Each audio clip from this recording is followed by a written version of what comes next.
बिस्मिल्लाहिर्रहमानिर्रहीम। दोस्तों, क़यामत दुनिया में एक ऐसा मंजर होगा जिससे लोगों के दिल फट जाएंगे और आंखें खुली के खुली रह जाएंगी। लेकिन हुजूर पाक सल्लल्लाहु अलैहि वसल्लम ने बहुत सी निशानियां हमको क़यामत के आने से पहले ही बता दी थीं। आज हम उन्हीं निशानियों में से एक निशानी के बारे में बात करने वाले हैं। ये एक ऐसी हदीस है जो आपको सोचने पर मजबूर कर देगी। क्या कोई पैगंबर 1400 साल पहले ऐसी प्रोफेसी कैसे कर सकता है? चलिए आज इसी के बारे में जानते हैं। आपने फरमाया, जब बैतुल मुकद्दस फलेगा फूलेगा तब मदीना बर्बाद होगा, और जब मदीना बर्बाद होगा तब दुनिया में एक बहुत बड़ी जंग का आगाज होगा। इससे मुराद जब यहूदी मस्जिद अक्सा और गुंबदे सखरा को गिराकर थर्ड टेम्पल को ईजाद करेंगे तब ये दुनिया के लिए तबाही है। उसके बाद मदीना बर्बाद होने लगेगा। जब मदीना बर्बाद होगा तो इस दुनिया में एक जंग होगी जिसमें नबी करीम सल्लल्लाहु अलैहि वसल्लम ने फरमाया, ये एक ऐसी जंग होगी जिसमें लोगों के गोश्त के चिथड़े उड़ेंगे।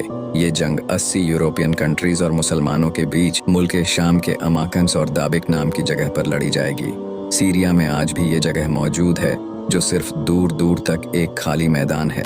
इस जंग को एक गहराई के साथ समझते हैं। आज नेतो में जो मुल्क शामिल हैं उनकी संख्या तकरीबन 32 है। ऐसा माना जाता है कि यही संख्या तकरीबन आगे चलकर 80 हो जाएगी।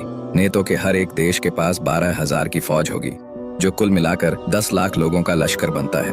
ये दुनिया का आज तक का सबसे बड़ा लश्कर होगा। जब ये लश्कर यूरोप से चलेगा तो ये सबसे पहले इस्तांबुल यानी कुस्तुनतुनिया में एंटर होगा, जिसको ये फतह कर लेंगे। उसके बाद ये लश्कर मुल्क शाम के अलमाक और दाबिक नाम की जगह पर जाकर मुसलमानों को चैलेंज करेगा। जब मुसलमानों को इस बात की खबर होगी तो सबसे पहले मदीना से एक लश्कर इनसे जंग करने के लिए निकलेगा। हुजूर पाक सल्लल्लाहु अलैहि वसल्लम ने फरमाया, उस वक्त ये लोग दुनिया के सबसे आला और बेहतरीन लोग होंगे। अब यहाँ पर सवाल ये बनता है कि नबी पाक सल्लल्लाहु अलैहि वसल्लम ने इनको दुनिया का सबसे आला और बेहतरीन लश्कर क्यों कहा है? चलिए इसको जानते हैं। सऊदी अरब में उस वक्त कोई बादशाह ना होगा। लोग बादशाह के लिए इख्तिलाफ करेंगे। तब एक शख्स मदीना से निकलकर मक्का जाएगा। इस शख्स के आने से पहले मक्का के मीना में एक खूनरेजी जंग हो चुकी होगी। जब लोगों को पता चलेगा कि कोई शख्स मदीना से निकलकर मक्का आया है तो लोग उसके अखलाक देखकर उसको अपना इमाम चुन लेंगे और लोग उनके हाथ पर बैत करेंगे। लेकिन वो शख्स इस बैत को पसंद नहीं करता होगा। उसके बाद अरब की सारी हुकूमत हजरत इमाम महदी के हाथों में होगी। अबू सुफियान का एक लश्कर हजरत इमाम महदी को मारने की नीयत से आएगा, जिसको अल्लाह ताला बीच रास्ते में ही जमीन में धंसा देगा। जब हजरत इमाम महदी अरब से निकलेंगे तो उसके साथ एक फौज होगी जिसमें सबसे बेहतरीन और आला दर्जे के इंसान होंगे। हजरत इमाम महदी की खबर सुनकर खुराशान से फौजें चलेंगी जिनके पास सिया झंडे होंगे, और वो फौज हजरत इमाम महदी के लश्कर में जाकर मिल जाएगा।